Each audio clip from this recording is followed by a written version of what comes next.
Hey creators, welcome back to the club. The Black Creators Club is the go-to resource for Black movers and shakers in Hollywood, reactions to the latest pop culture tea, and our own entertainment pursuits. I'm your host, Tequila Friend, and I'm joined by my fellow media maven, Ebony Chapman. Ebony, how are you? Girl, what in the Area 51 is going on with this COVID vaccine, girl? I could not have said it better myself, girl. We're going to talk about, listen, we are entertainment first. We are entertainment first, but we are going to be delving in our 2 cents on what the Fauci is happening when it comes to Dr. Corbett before moving into our, Maven to Maven check-ins where we chat about everything happening in our lives, which I'm sure you guys are so interested in. And then we'll move on to our segments, which is like the BCC Spotlight, where we chat about Black excellence and all the things happening with the folks that you know, and some of the excellent things happening by folks that you don't. And then finally, we round it all off with our Gotta Be Entertained sections, giving you guys all tips and recommendations on the shows to keep on your radar, movies to keep on your radar, etc. Because, that's what we do. We are your resource for all of this. So let's just dive right in, y'all. Let's talk about this vaccine. Let's talk about it from an entertainment point of view, okay? We saw that recently. If you are not living under a rock, you know that the vaccine is officially underway. Folks have created it, Pfizer's behind it, and now they're saying it's ready to be shipped. It's right. I was like, how do you feel about this? Because people on both sides are like, I don't know if I'm trying to do this. I don't know if this is the thing that I need to be about. Do I need to wait a few years? Am I going to be a part of this test subject or not? How do you feel about it? Do you think you'll take it? No, for sure not. That was stern. I think not in like this. It's crazy because there's been so many articles, even like the flu shot, the flu shots have been around for how long, can still have crazy side effects. There was this girl that was on the news and she was like, yeah, I got the flu shot. And then all of a sudden I can walk normal backwards. But when I walk forward, she has this like weird wobbly walk unless she runs. It was like the crazy. I remember that story. I remember that. And she was, yes. And they showed her it was the weirdest thing. Right. So I'm like, imagine that's been around for decades and that's still happening. Imagine with this COVID vaccine that we've literally had under a year to like figure out and develop. Okay. That we're going to just be taking. No, I'm not. Absolutely not. No, absolutely not. So not me. Not today. Not my legs. Not my legs. Listen, there was like this whole thing going on the internet and it was like, wow, we've had all of these other cancer. You still can't solve cancer, fix that. You can't fix any of the other things, but all of a sudden COVID, now we have a vaccine in less than a year. Like, that's a good point. The thing is, I understand the need to rush. Like, I understand it because we are taking this all or nothing approach when it comes to COVID. Everyone has to be inside or bust. Folks have to wear a mask or bust. Like, so I understand this is something that no one really, like, I get on the research point of view, I get for a government point of view, I get for a livelihood. You want people to just start being able to go back outside again and live their life. But I can't imagine myself, like, I'm one of those skeptics. I'm kind of just like, do it. Let me know how it goes, fam. And then holla at me a few years down the road. Or who knows, maybe, I don't know. But right now it's looking like a hard no for me. A hard no? I mean, this is the thing. The fact that you just said, you brought up a good point. Like, the government wants the city to open back up. And since they're scaring us so much and being like, you guys need to stay inside, they feel, and people feel, right? Like, the only way I'm going to come back outside is if there's something that's preventative from us catching this virus. Yeah. So in one sense, I almost feel like, is this, the placebo effect here with like, we've come up with the solution. Everyone can go back to normal. It's fine. Don't worry about it. And really, it's not gonna, because we don't know what it's going to look like once we get the vaccine. So it's like we've come up with the solution all of a sudden to now fix and handle it, so everyone can go back outside and we can go back to work and we can start making money and spending money. Yeah, so it does make me a little side eye the whole situation. It does. And I feel like you can't help but feel that way. And it's totally plausible, especially when time and time again, we're shown, like, particularly as Black folks, that they don't love us. We don't listen. They've never loved us. Europe taking this vaccine as well. Yeah, it's like, this is a global pandemic. Global. Why are we as a nation the test subject, or are the folks doing it? Like, I don't have enough intel because people in other places are like completely open back up and totally fine. You get what I'm saying? Yeah. Well, I'm sure it's a matter of time before something, because like they don't have the answers either. And I think it's one of those things where, again, they're more so like, we just gotta get up and going. Like, we don't have any money to be sitting around anymore. Like, we don't want to owe this or that person, this or that government. So we have to just take our chances. I don't think they have the answers either. And I think it's a time, there's going to be a round 2, there's going to be a round 3, which is why, again, I understand the urge for wanting to have a solution.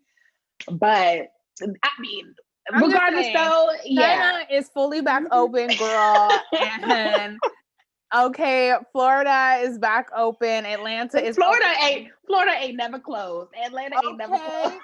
Okay. And the thing is like, I know that there's cases, but they're not highest on number 1 on the case level. You know what I'm saying? So I'm just wondering, I'm like, is the whole nation taking this vaccine? These are questions that need answers.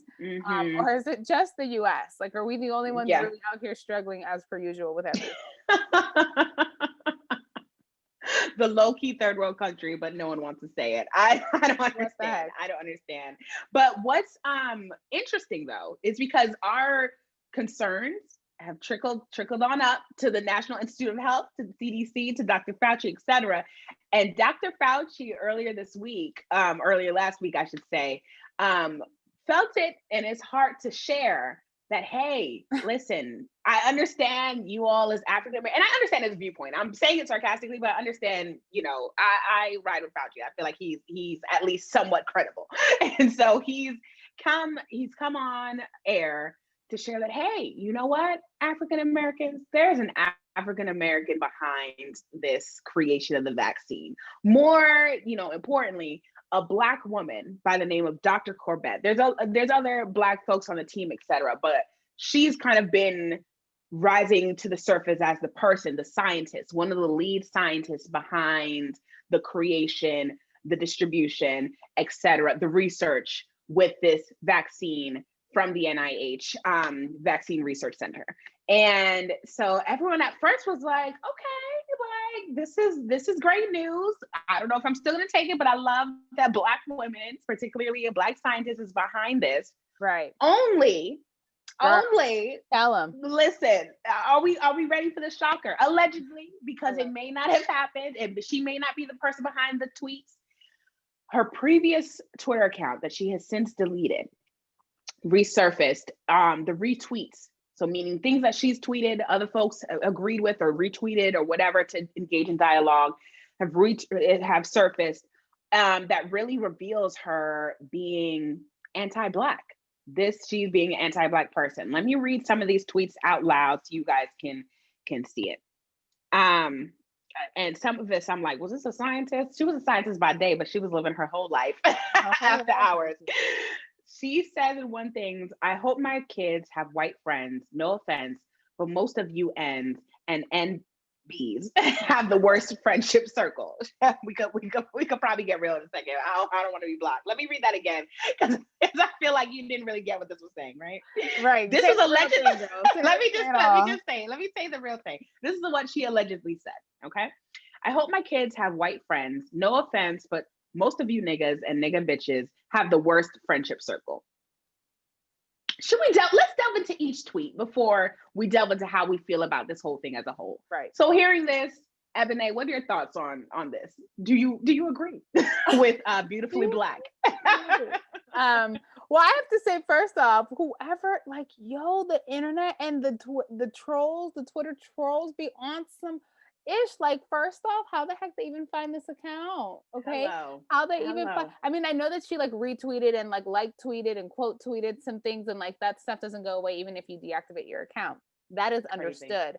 However, how do we know that this was her? Like, how did we connect the dots? Was there a photo? Was there? Yes. Okay. Yes, with the questions. Perfect. So this is what happens. Yeah, first of all, undefeated, because like I think she was trying to not be known as herself. Her at name was Beautifully Black. And and her name is very much Dr. Corbett. So that's not the same person. But she, had obviously a quote unquote alias. I don't know. So how she was figured out though is someone it surfaced in 2015. She took a picture with someone who tagged her. So obviously folks saw her face. Again, the internet is undefeated for them to even find this photo. Undefeated. It's like insane. I literally, you guys, anyone putting anything on the internet, do not put anything out there, because once you get popping, the internet trolls are coming for your life, honey. Just be ready to stand by every single thing you said. This was 2015 when this photo was taken, where her and someone else, it looks like perhaps even at I'm going to say a science fair, probably a data conference center, whatever else. I see charts in the background. I'm like, she was doing something scientific, and the guy tagged her at Beautifully Black, was like, okay, great to see you. I'm reading off of my phone. So great to, it's pretty much like, I ran into the talented, and then added her name at this research fest with NIH. So literally tagged her there, and people traced from there, oh, this same Beautifully Black was quoted to be retweeted here and here. So she must have said this, this, and this. Again, who had the time? Who found it out? Who then leaked it and made this popular? I don't want nothing to do with you. Okay, I don't want nothing to do with you. We don't want the smoke. I don't want no smoke. Just tell me put this in your resume, in your credits, in your interests, in your associations. You're the feds. That you are the feds, and these are your receipts. Oh my God. That you were able to dive back, because that would, listen, I'm scared of you. I'm scared, okay? Because I don't even say anything. We don't even be saying anything. We don't even be wilding out. And I would still feel like, okay. You never know. You might have been wilding out that one time that boy broke your heart, girl. You don't know. Listen, you don't know. But to go back to her tweets, right? I feel like this is kitchen table talk. Okay. This is something that you can totally tell your friends that understand you and your personality and where you're coming from, because clearly I feel like it came from an experience or a situation. That's normally how we get our own perceptions on things. And so she probably was feeling some type of way at that particular time and was like, y'all crazy. But like, again, tweets do not have personalities. Words do not have personalities. So it's always very careful on how you want to react, tweet, and respond to things. And so even if it could have been like, hey girl, us Black people, we be out here doing this, our circles right. Hey, we do, and it could have been that energy, but no one can tell that energy. No one could tell. And my thing is, because again with Twitter, and you're in this echo chamber, sometimes you want to be heard as being funny, as being whatever. So you say some outlandish stuff in hopes of like, sparking conversation. And maybe that's exactly what she did. But the fact is, there's nothing cute about what you said, especially with you being a Black woman. And you should know already, like you said, it could be kitchen table talk. It shouldn't be even at the kitchen low key. Cause I'm like, what are you, and what she referred to folks as. Cause I said, a lot of you niggas, like, yeah, people say that as like colloquially and like, term, but nigga bitches. I'm like, what was that about? Yeah, what was that about? I feel personally attacked. What is happening? What is this? What is that about? But this is, ma'am, this is the thing. I feel like the whole thing just, it wasn't right. It wasn't right. And on the end of the day, it wasn't right. But let me tell you, she was talking crazy. Like she acting like the white people don't be the first ones to throw you under the bus, though. Like under the bus. And my whole thing is, I would, even as the person, I'm looking at the person who retweeted that. Like the fact that they found the comment is because somebody retweeted it, and I'm like, did you retweet and comment something? Did you retweet because you agree? Because now I'm looking at Jolly Man, which is one of the people. Jolly Man with a Nigerian flag next to him as the emoticon, and I'm like, Are you Mr. Jolly? Are you a part of this? Are you a part of this? Listen, there's always somebody who's gonna agree with you, boo. You know what I'm saying? Agree. There always be somebody. But I'm saying this could have been like a chain of responses. It's like we don't really know. We know just what they have been putting out there. But in any case, in sense of the term, she needs to get it together because, honey, the white people, they be out here on some mess too. And you know, just us as our colored folk that we just be, you know, we be the loyalist ones. Let me tell you this, honey. And listen, so I wanted to get your opinion on the first tweet because it actually keeps going. We're gonna delve into another one from Beautifully Black. Okay. Someone else retweeted something else that she said. She goes, I like my white boys to look like they can surf and got the daddy stroke. Rare finds, but when you do, ... honey, in all caps. Again, I'm like, I know scientists have lives too, but ma'am, this sounds like, God forbid, this sounds like, you know, like how you could see someone in not this exact tweet, but like, let's say Bishop TD Jakes. And then all of a sudden we uncovered tweets of him talking about like something random. We're like, taking escorts to the prom. Have a life. You're taking an escort, right? Taking an escort to the prom, like, right. You know, like, but this is just not looking right. And this again, you obviously have a type. You obviously have a type. You are entitled to your type. But yeah, I don't know. I honestly feel like that what was said wasn't the craziest thing. Wasn't crazy. The fact is that 2015. When were these tweets? When were these tweets on? This was this one is 2012. So again, I don't even know how old she is now, but this was 8 years ago. Okay, so and then that's always the thing is like we're always bringing up tweets that are so long ago. So it's like at the time that you're tweeting these things or saying these things on the internet, you're not thinking that like 10 years in the future that you're going to be some famous doctor working on some crazy vaccine for this crazy virus and global pandemic. It's like that wasn't ever a thought. So no one even knew who she was before this. You get what I'm saying? So her tweeting these things wasn't that big of a deal. It wasn't a big deal at all. Was okay. She likes a white man with a good stroke. Like, gonna get your best life, honey. Yeah, it's like when you find one, call me. I want to see my brother. Okay, like, I feel it. Like I get it. Like that one wasn't that bad, but I feel like that one wasn't. Like all of the tweets are just.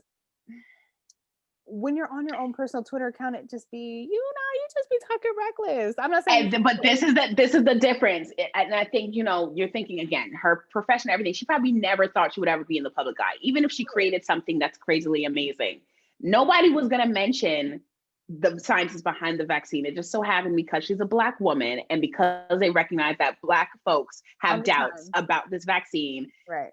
They plopped and played that, okay, we got somebody on the team who's doing this. Let's just talk about her. Let's get y'all back in line on whenever this thing comes out. And that's really what happened. So she really let's get this insurance money. Let's get this insurance money. Let's secure the bag on this. Yes. Let's plop and play her right here. And it just so happened that she has a messy past and folks are coming back and like, oh my gosh, this is sounding real Tuskegee. This is sounding really like, you know, she's one of them. Don't trust it. All, you know, kinfolk ain't, all skinfolk ain't kinfolk, all the above. So it's kind of just bringing up that notion again. And she's caught in the crossfire because she did say some salacious thing. She did say salacious. What were you about to say? Do you think that like, we're always just so quick to like judge something by face value? You know what I'm saying? As a community, do we just like jump in on the train and be like, you know what? Oh my gosh, like this is so terrible. I can't believe like you're not for us. And it's like, at the end of the day, I know for a fact that like every one of us has said some crazy stuff that we wouldn't ever want to be out there in the public. You get what I'm saying? Whether it's about your own people or it's about another race, we all have our own opinions and thoughts and whatever. So I feel like us as a community and the trolls on the internet just be so quick to be like, canceled, like cancel, you're done. We're talking crazy. We've seen it all. Right, like, oh my gosh, I can't believe you would say that about, like, you know, your own people. And it's like, I get it, but at the same time, I just also feel like it was not saying it was get over it. Right. It was just kind of like if you have not said anything, what do they say in the Bible? Like, cast the first stone. Like, if you're innocent, go ahead and throw the first rock. But I know none of us can say that. Like, none of us can say that. I just have not heard. I totally agree with you. Like, in the sense of we've all done wrong. And at the end of the day, what they found is one crazy tweet and one tweet talking about who she wants to at least marry or, you know, have a boyfriend with or whatever else. But one crazy tweet, let's keep it at the one. The first crazy tweet about Black folks. It was a lot, but it wasn't like she consistently, I don't know, Doja Cat popped in my mind. It wasn't like a consistent double down on, does this girl not have a sense of Black identity? Does she not like things of that nature? And it's not that whole thing. So I get it. But I also feel like until she comes out and speaks, again, she didn't want this life. She's a whole ass researcher. She did not want to be in the limelight.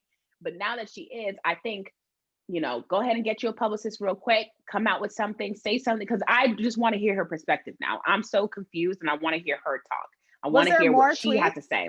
Was there another? No, there was those two, and the fact that, and people just orchestrate, at least those two that we've seen surface so far, and folks pop up and create the narrative that, hey, she deleted her account. Folks have told her to delete that account apparently, and you know, see what happened. And now she's in the position that she's in, and we haven't really heard anything about that. But I liked, you know, what you were saying, and I want to delve more into that because I feel like that happens in media all the time. Like, do you tend to trust? Do we as the consumers, do we as the listeners, we as the movie watchers, TV watchers, etc., tend to trust or go towards projects made by Black people, you know, created by Black people, even though those same Black people are not fully supportive of the community? Like, I feel like, what do you think about that before I go into it? Do we tend to trust or go towards projects, watch shows, regardless of the fact, or probably without even knowing the fact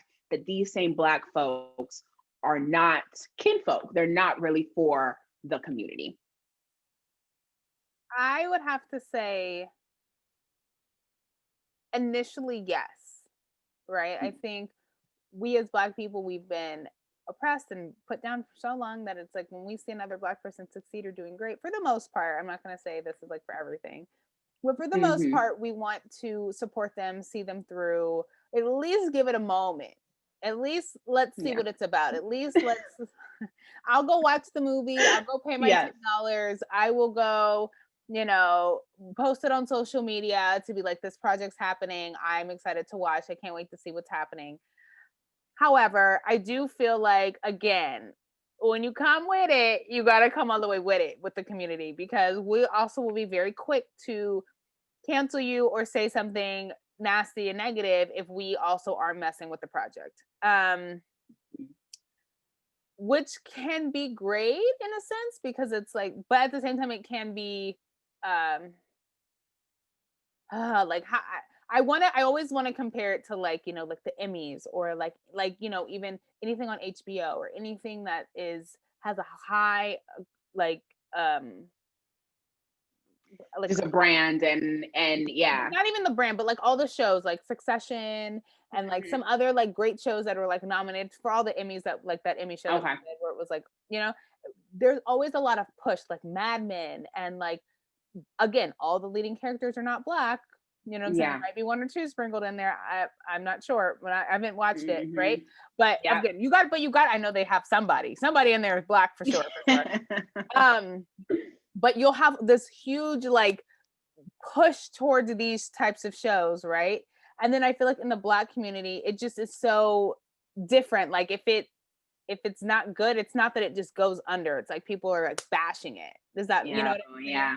So it's for like, I don't want to say like black and white, but it's like for a show that has, you know, if it's bad and it's on like, it's mainly the white cast or whatever, it'll just kind of like slowly die down. You'll just won't hear crap about it else. You know what I'm saying? Right. Like one season and then it's over. But it's like, if it's a Black person who created something and we're not messing with it, oh, hunty. You hear it. You hear it. That might be your one shot. That might have been your one and only shot. So yes, you're so right. Yeah, I would say we support it initially, but then if it's not right where we feel like it needs to be, it'll get talked about and trash talked. Yeah, and I mean, I think that happens. And part of me is like, that's just happens to be our window. Like a lot of the people I follow are Black. A lot of the information I read or news I digest are from or by Black folks. You know, with exception of, again, the Schitt's Creek, the Successions, the main stuff that we just all happen to hear about, and just by being, you know, pop culture folks, we just know. But a lot of the things where I hear a lot of opinions about that are just up and coming, first timers, what have you, totally agree with you. We are sometimes our own worst critics, like, you know. But on the flip side, there are folks that recognize that and will go ahead and go, you know, pay that money, would spend that time to listen and watch a pilot or listen to a song or what have you. And even though we may not feel like it was the best thing, we'll just keep it to ourselves. Like I remember that specifically with what was that show? Kenya Barris's show that's on Netflix. He did Blackish, but he had his one on Netflix. I don't remember the name. And I remember, like, I was like, oh gosh, I hate this show. It was Wasn't new. it? Wait, it I think you know what I'm talking about. You know what I'm talking? It's pretty much about his life. Okay, while you're talking, I'm gonna look it up on Netflix right now. Yes, but just the whole idea of that, I didn't really like it. But at the same time, I was like, well, let me just dedicate an official episode and see if I can get through it. I then found out online afterwards that there were so many people bashing it online, saying, what the heck is this? This is so bad. There's probably some positive things too, because it ended up, I think it's renewed for a second season and everything. So yeah, so he still made it work. And I remember even he had to talk. Black AF. Hashtag Black AF. Hashtag AF. Black AF. Yes. How did you feel about it? Did you like it? I remember I hated it. I just could not even get through like 2 episodes. I was just like, it was that like dry sarcasm, like sitcom type of energy, but it was like that satire, but it was so it wasn't funny. I don't know, it was not funny. And I was like, I really want to like this. I want to like it. I want to like it because I like what he's doing, but at the same time, I was like, is it the same thing happening again? Is it a good thing? Like Blackish killed it. Like great. Black AF? I was like, oh child. I just anyway. Like, but that was because this is, I feel like it was like weird because it was like he was, you know, posh and had all this money, but then like his daughter, like at first she had like a blurry face, like they wouldn't show her face. Then she was like cussing at them, and I was like, that's weird. And then like the mom's trying to be like the cool mom, and I'm like, I don't think this is relatable. No, I think that was the problem. Like that's not relatable. It's not a Black family at all. Not at all. But he obviously is for the Black community, and because of that, we all gave him his little time. Well, we did. The internet did not. they were not feeling it at all. Came for him. He felt some type of way about it too. And I remember there was this online video with him and Tyler Perry where Tyler was just like, yo, not everyone's gonna like what you do. Keep going anyway. Things of that nature.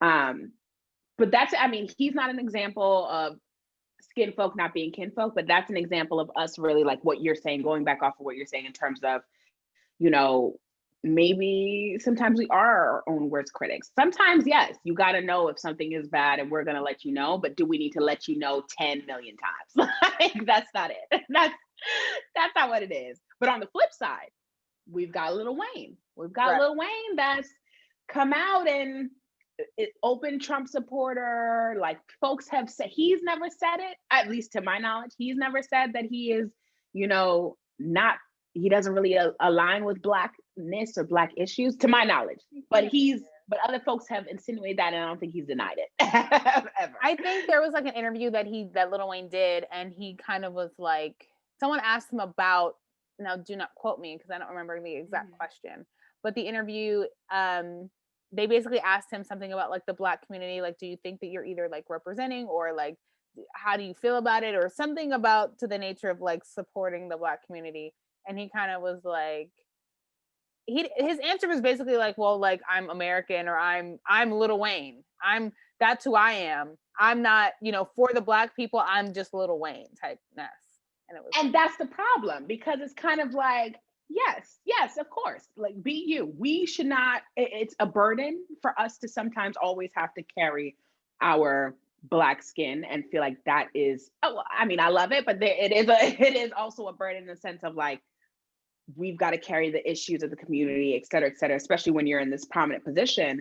Right. But you can't be out here with your main folks being your main supporters, your main folks who have at least brought you on. I don't know if they're still the greatest bracket of folks who are buying your stuff by nature of us being a lesser percentage of the population. But at the same time, for him to deny it, or for him to not really feel like, listen, that's y'all's problem. That's not necessarily our problem, Right. And this was the same thing that happened with Raven Simone when she was like on The View, and they asked her like what her ethnicity was, and she was like, I'm American.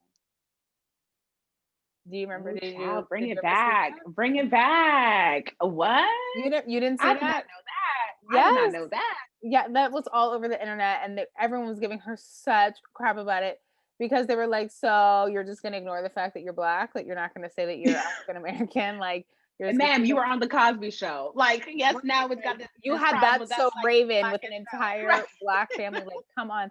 Yes. So, yeah, I mean, this is the thing. I understand the identity of wanting to not be so, like you said, like having this burden of like, I'm in the prominent position and now I have to like speak for the entire Black community. Like, I want to normalize what it is to just be a person who lives in America, who was born in America, and who is here. That is beautiful. That is a beautiful message. And we all pray one day that we do get there. But at the moment, my loves, we're not there. So it is important to claim who you are and embrace it and be fine with it. Know that you are American and understand that you are Black, but there's a whole cultural responsibility and a love that you should have, and a love that you should have, right? And a respect that you should have, and an adoration that you should have, and just a remembrance of where you came from that you should have. And I understand you don't want to do that every time, because you don't want all your subject matters, you don't want all your questions to be about how does it feel to do this while being Black. And I can get how that can be extremely annoying, especially when you are making your way as an artist or doing your thing as this. But it's also extremely dismissive to not, take into account the fact that, hey, we're right here and we're your main folks and we've been paying attention to you for so long. And should we now still trust what you're doing and what you're saying and who you are and what projects that you come out with to say that you have us in mind? The same way that we're questioning the trust this vaccine on a health reason because homegirl is out here with those tweets. Are you not trustworthy? Are you a part of us still? Like, should we trust what you're doing? I don't know. And what's sad is the fact that, like, on one end, what she does in her personal life should not affect her ability to work and to be a great scientist and a great person to want to really try to help people. Because I feel like when people get into their field of choice, it is always to help and to serve something and to serve someone in a community, right? So I think it's so sad that we have to sit here and like debate whether or not she's like here for us because of like some crazy salacious tweets that she tweeted back like absolutely 10 years ago. But at the same time, us as Black people have to be so defensive in America. Like, I know this conversation has kind of like morphed, but right. But I mean, it's just also like relevant, which is like why this is such a big deal, right? Like why these tweets are a big deal. It ties in. And so I think that like I was saying, I don't think that should affect her job, but us as Black people have to be so defensive. Like, we have to protect ourselves. We've seen this time and time again, no one protects us ever, especially as Black women, Black men. No one's protecting in the arc and the society of government. We're the last people on the list. And even being the last people on the list, we are still looked over dirt before us. You know what I'm saying? Sometimes. So I think now, since we've kind of created this voice for ourselves, that it's important that we either like we're screening the type of things that we're putting our money towards. We're trying to shop at more Black-owned businesses these days. We are seeing what kind of content it is that we want to be filtered, and the people that we want to continue to accept and love into our community, right? Like, you now have that right to be able to be like, no, you're excited. Yes, we accept you. No, like, we're not going to accept this behavior because we're not going to take it from them. So we don't want to take it from you. And again, that is also like a dicey thing, because we're still under the white man at the end of the day. You know what I'm saying? Like, we still have to function in society. And that's kind of why where we have that little power, we try to hold on to it and try to like create these boundaries for ourselves. That's exactly it. And so, I mean, we're going to see how this develops, because this was a story that just broke out. We don't really, like I said, I want her to speak because I do want to hear, first of all, I want to hear her voice. Like, I just want to understand more about her now and what's her whole situation. But I think it's so interesting because even though this has nothing to do with entertainment in the baseline sense, it's so interesting how what that really represents, what you said, really dials back into examples that we've seen time and time again by these artists, by these actors, producers, these creatives in this space. And we're reclaiming our time, honey. We are not we're not gonna just take things at face value anymore, because we don't deserve that. So there's that. You know what you do deserve? What you do deserve? The people need to know why it's so important to be a part of this movement, be a part of the Black Creators Club. Take it away. Yes, you guys, we want to thank you and send love your way for listening and staying true to the Black Creators Club. We are on episode 19 up in the building. This has been 19 weeks working hard for y'all with this content and shows, and things continue to get better and better. And we want to thank you for sticking in there with us. So please continue to support us. Like, subscribe, and comment on our videos on Instagram, on YouTube. You can download our podcast on Spotify and Apple Podcasts, everything at the Black Creators Club. And you guys continue, because it's literally only going up from here. Literally, we have nowhere else to go but up. Literally. All the way literally. up. All the way up. Okay. Honestly though, I'm excited, girl. When you said 19 weeks, I was just like, 19 weeks, Lord Jesus. It's our little baby. About to really go. It's really, it's our little fledgling. And this is the last month of the year, and we're really about to, we're gonna go up in 2021. I'm excited to just keep the momentum going, girl. We've been doing it. But let's get into our Maven to Maven check-in. Ebony, how was your week, your weekend? What do you want to share with the people about what's been going on with your life? Girl, I'll keep it cute and short, cute and sweet. So I got my nails done this week at a new nail salon. So my nails, I got like this pale pink color. Cute. Super cute. I am in love. So my old salon, they was acting up. They were not answering my phone calls. So I was like, I don't know if they got shut down because of COVID, or I don't know what's happening, but I was like, a girl needs to get her nails done immediately. I went to this new place.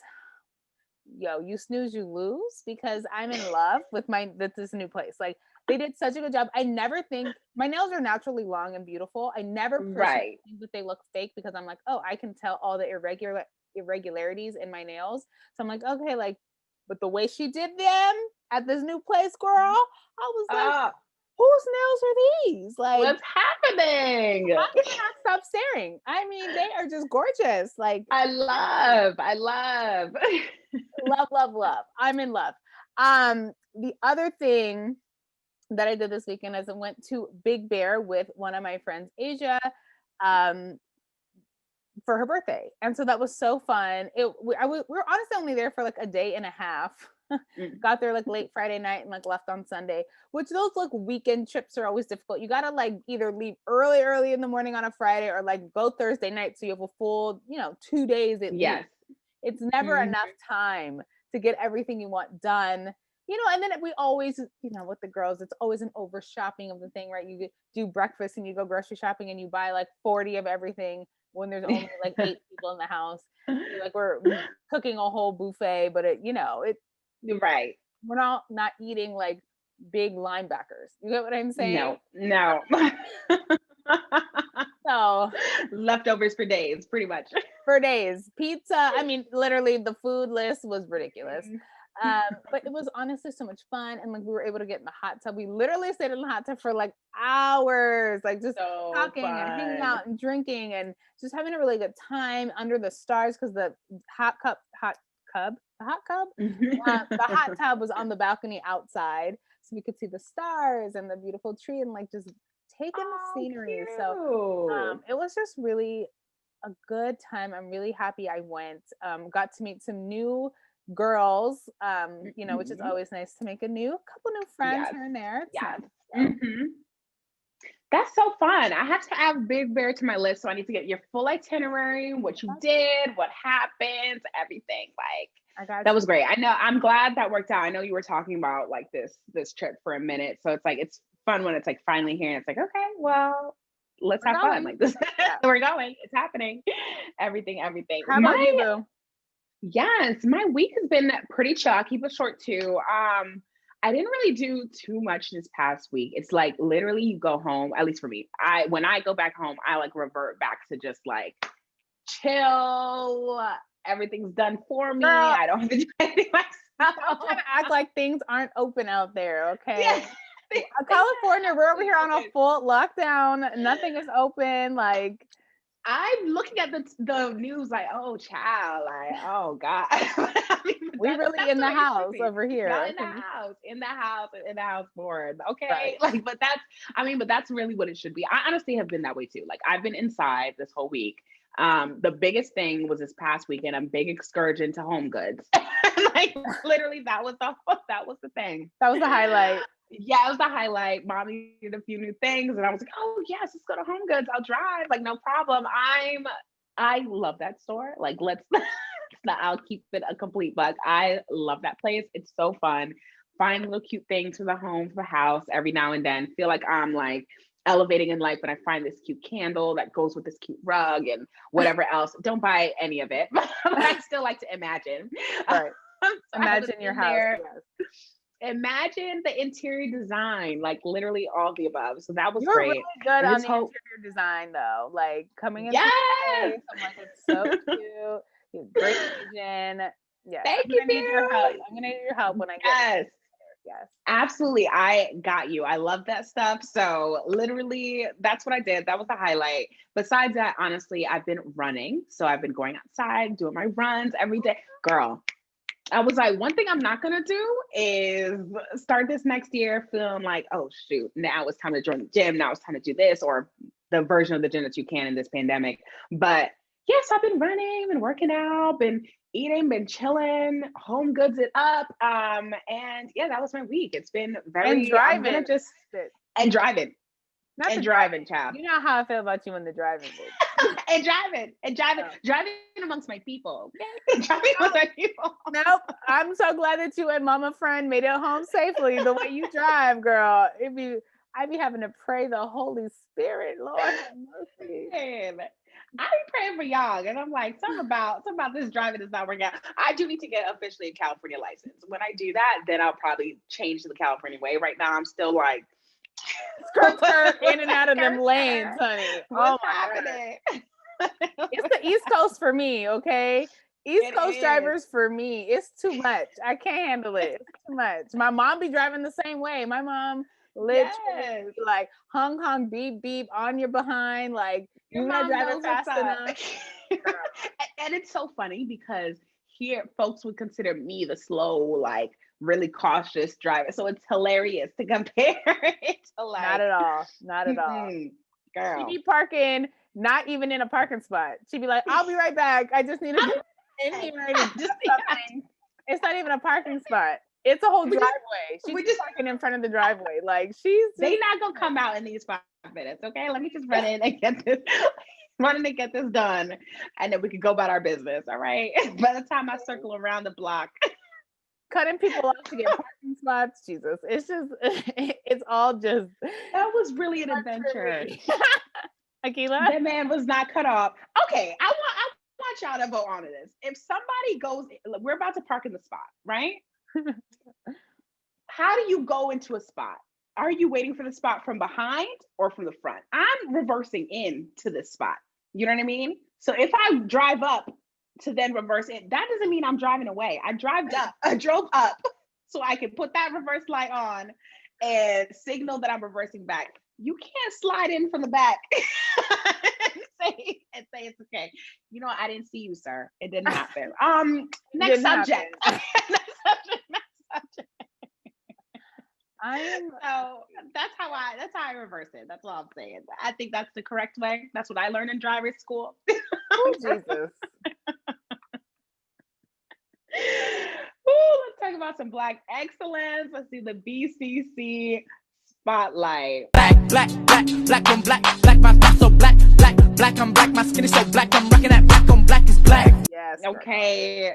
This week we have so much excellence happening. If not a lot happening in the news, and there's definitely a lot of people doing great things in the world. Like, yes, we highlight stars and celebrities, but there are a lot of like everyday folks doing everyday things in extraordinary ways. And we need, and we like to make sure that they get their little moment in the sun from at least the Black Creators Club. Okay. So this first one I want to highlight is a man named Darrion Cockrell. He's an example of it's never too late to just turn your life around. He's a former gang member and was named Teacher of the Year in Missouri. So he started from his as a, I don't know these people, these places or these affiliations, 6 Deuce 87 Kitchen Crip. He was a gang member, and the whole he was doing his thing over there, and that was just his life circumstances. He was was born, his mother was addicted to drugs. His father died when he was age 4. He was murdered, actually, not just, died. He was murdered at age 4. He was in and out of foster care. And that was after his 6th birthday.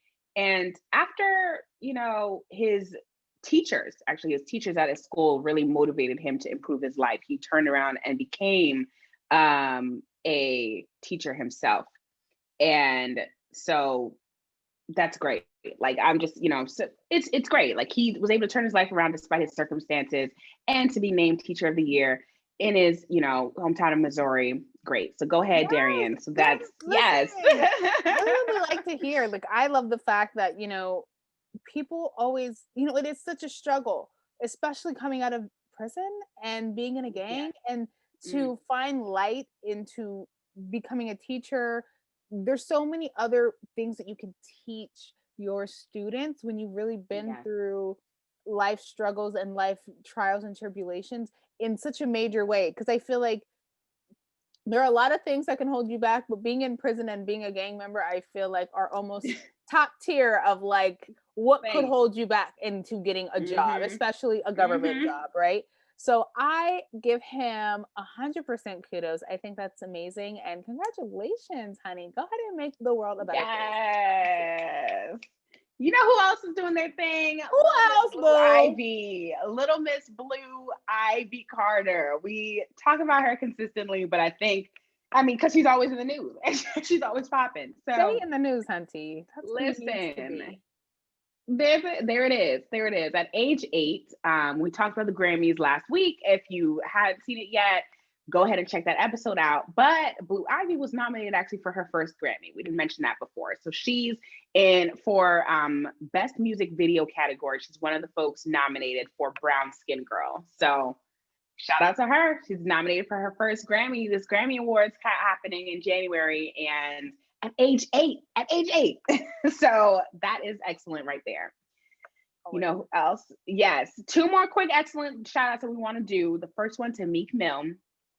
He was in the blogs last week for his little contribution to some of the water kids in Atlanta. But what he is contributing to in a major way, he teamed up with Michael Rubin to give a $2 million scholarship program for underserved youth in Philadelphia. So it's going to be giving access to youth from pre-K all the way through high school.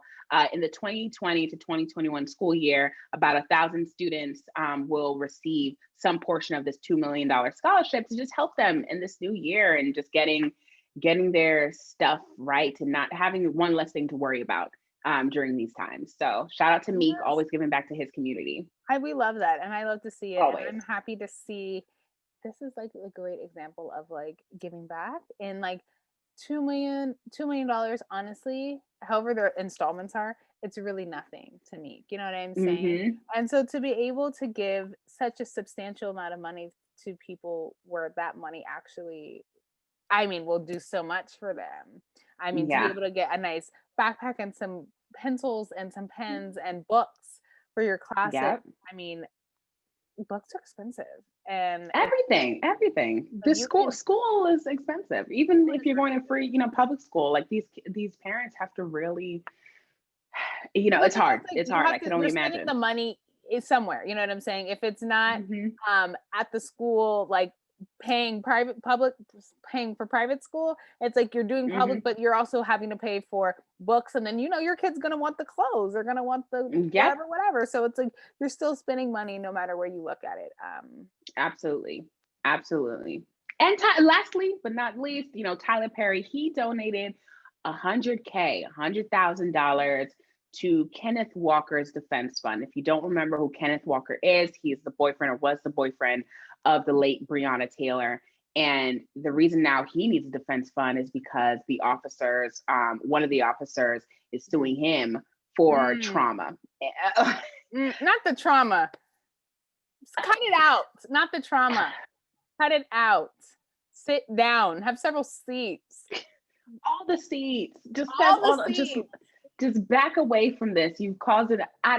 Anyways, shout out to Tyler Perry. I really can't. It's like, shout out to Tyler Perry for this. Not the trauma. But the fact that this is where it needed to go, it's annoying. But Kenneth, keep your head up and good luck to you in this trial. Like, what? Good luck to you in this trial. Like, craziness. Like, that. Not the trauma. You got trauma? You busted into my house and you have the trauma? And you got the trauma. This isn't white privilege at its freaking finest right now. Like, what is that? What is that?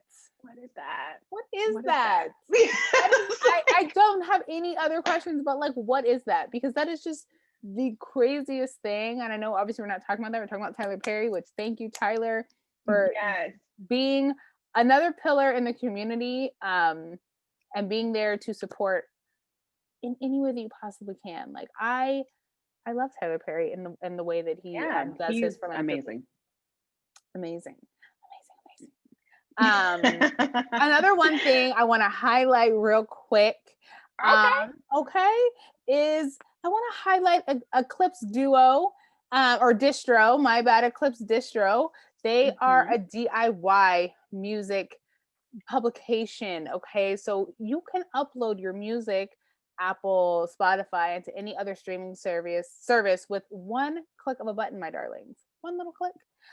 It helps you manage all your data as well. I'm going to put the link in the bio, so any of you music producers, artists, music labels out there, and you need a little extra push and help because there's so many different things that you need to do when it comes to putting your music out there. This is one click step, honey, to make it easy for you. So Eclipse Distro, they got you. Get on it. Check out the links. Okay. And you know what? Before we do this, let's jump right into now. We did our highlights. We did our spotlights. I'm so proud of all these folks that we mentioned. Now let's do a little entertainment. Gotta be entertained. Where we talk about some of the latest shows upcoming, movies upcoming, just anything entertaining that you all should keep on your radar. Ebony, let us know what are some of the main things that we should be looking out for in these next coming weeks. Yes, girl. Thank you for asking. Let's get into it. Okay. Nate Parker and Spike Lee. So Spike Lee is out here always working. He's always in his bag. Are releasing a new movie called American Skin in 2021. It is about a war veteran that's seeking justice when the police kills his unarmed son during a routine traffic stop. Now, I 100% saw this trailer. If you haven't seen it, it's the most intense thing, but it's something that is so real. It's something that is so necessary to continue to push in the narrative, and I get that. However, it's so sad to continuously hear the same narrative. I mean, we've been dealing with the trauma of police brutality in the Black community, I mean, since slave days, right? And I mean, even more so within this time of like the pandemic has really accelerated it, in the sense of like more recognition from our other counterparts, right? With this whole issue. And I just feel like another movie, like, is this something that I'm interested in watching? Ready for, to be honest. Do I want to watch something that really continues to plague our community? You get what I'm saying? Completely. Like, I'm like, completely. oh, like we want an escape, but it's so real. So it's like we get it, but it makes you sad. It's just so many emotions. So many emotions.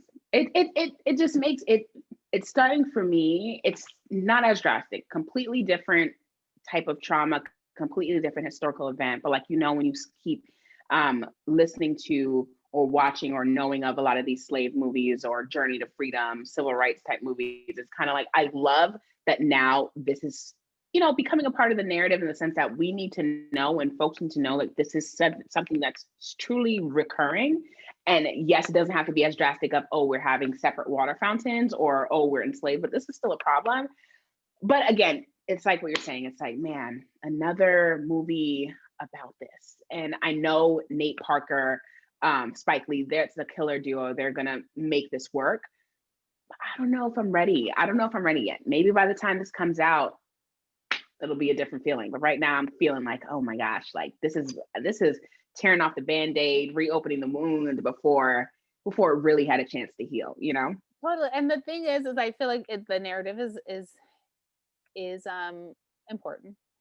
It is. There are a lot of movies, especially like, you know, like Queen and Slim. I know we were going to talk about it earlier, but like that one too, like that has that same, like, getting pulled by the police, whatever. Like there's that same narrative that continues to get pulled up. I think it'll be interesting. This is why my mom doesn't like to watch the movie Color Purple or Roots, because she's like, I don't want to sit there and watch, you know, a slave movie and that, right? Like my mom is just like, like she's like, it kills me to have to sit here and watch this stuff. Like I've seen it already, and to like keep watching it. It's like, okay, like we get it. I know it's a struggle. We're all in the same boat here. Like, let's move on. Yeah. But I also think that these movies and these types of things, they're for us, but they're not really for us. You get what I'm saying? Yes. Other people need to see this for real. Other people need to see. Yes. Yes, absolutely. Okay. So American Skin 2021. The next thing is Boogie, a feature film, a Focus Features film, set to debut on March 5th. Will star the late Pop Smoke, so that'll be really exciting to see that as well. The film is about Alfred Boogie Chin, a star Queens basketball player who one day wants to play in the NBA, and the trials and tribulations he goes through to make his dream a reality. I love a good story, a good true story, and I'm really excited to hear and watch and listen, because like those things just like interest me, like those human interest stories, the things that like, ooh, what got him through, the things that make you feel emotion. So I'm excited to see how they're gonna cast this, because casting is everything. If you do not have the right actors in your movie to tell your story, honey, it is just not it. It's just not it. Yes. And the thing is, I don't even know if this is based off a true person, but at the very, I don't know if it's a true story, but at the very least, like, it's true in the sense that we know, like, this could have happened to, there's a lot of, you know, star basketball players who made it out in this kind of capacity, that they can relate to it. And a lot of people who want to become this type of person. And I'm more interested, honestly, to see like Pop Smoke in this light. Again, it just makes me sad, because it's kind of like, man, this, he was talented, he was smart, he didn't get to see it. Like, he had the drive, the determination, and like, it really is truly an example of bad energy. Like, stay far away. Like, people who are not really for you, and people, just taking out your light, like haters. You know what I mean? But it's just so insane how, like with Pop Smoke, insane. right? How at the height, literally just climbing, it never even just climbing. Not even a climax, but the projection was strong, clear. That how evil the world is. Yes, that is because someone just took your life for what, a couple bags, what, a suit, literally. Like was it? It's just never worth it. It's just never worth it. It's never worth it. Oh, but Boogie. Okay, we're gonna see it. I think we're all gonna have a moment of just like, damn, watching it. It's like when I don't know if you remember when like Aaliyah passed away and she had that movie come out later, Queen of the Dams or something like that, and folks went to see it, but she was already, passed, and all of that. Yeah. But I was in middle school around that time. But still, it was crazy. Same sort of feeling. But got to be entertained. We got to keep you updated with some of the things happening, whether good, bad, ugly, etc. No matter our feelings about it, you guys got to check it out so we can discuss it. But this was a great. We went everywhere today. All right, we started at the vaccine. We went to talking about Lil Wayne and all of that kind of stuff. Talking about our lives, obviously. Hella spotlights to share, and I love to see it. We want the list to get longer and longer every time. Talked about a lot of entertainment stuff, and I hope you guys enjoyed it. Thank you so much for joining us, and see you next week. But before then, make sure again that you follow us, keep up to date with us at the Black Creators Club. Write us, theblackcreatorsclub@gmail.com, and keep up with us personally. Ebony, where can they find you? Yes, you guys can find me on Instagram at Ebony Chapman 12, where you can follow what it is that I do, my little vacations that I like to take, and of course my Millennial Visionary series, where I interview and talk to Black entrepreneurs. Akila, where can they find you, darling? Yes, you can find me on all platforms at Akila Friends. You can search everywhere, but I'm sure will stay on Instagram at Akila Friends or my YouTube. Both places where I, just show photos, do my life, live my life, talk about TV, film, business, pop culture, journal motivation. So be sure to keep up with me there. And see you guys next week at the Black Creators Club. So glad you guys got to listen today. Bye.